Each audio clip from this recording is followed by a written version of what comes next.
Today we're going to be taking a look at the Level 2 by Aventon and comparing it with the Pace 500 version 2. Now these are very comparable e-bikes, but there are a couple of small differences. So today we're going to explore what those are and hopefully find you what the better deal is, because Aventon's got some big deals on each of these bikes this summer.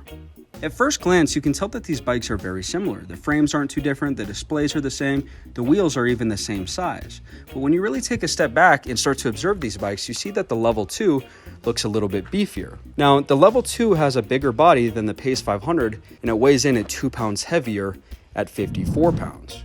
The Level 2 also comes with front suspension, which is nothing crazy, it's nothing to write home about, but it is a little bit more cushiony of a ride than the Pace 500.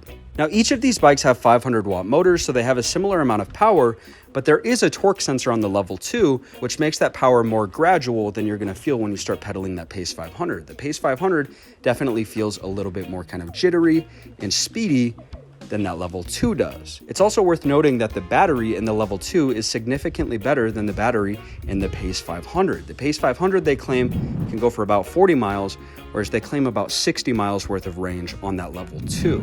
The Level 2 is also going to look beefier because it's got the front and the rear fender that come with the bike, as well as this rear rack. Now, you can get all of that for a Pace 500, but it is extra, right? That doesn't come with the bike itself like it does on that Level 2.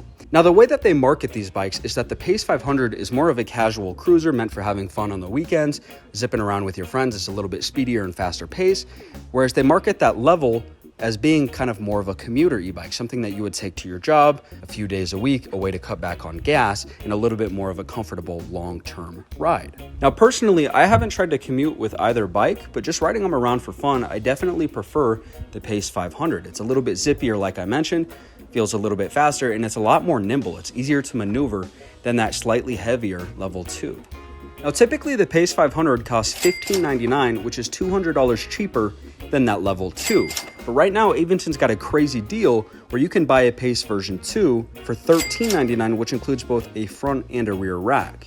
Now, the Level 2 does have a great deal on a battery. You can take $200 off of a replacement battery, but that price point right now is still at $17.99. So if I'm looking at buying either of these two bikes right now, unless I'm a hardcore commuter where the extra 20 miles worth of range really means a lot to me, and maybe a tiny bit of suspension means a lot to me, I'm definitely going to pick this Pace version 2 over the Level version 2.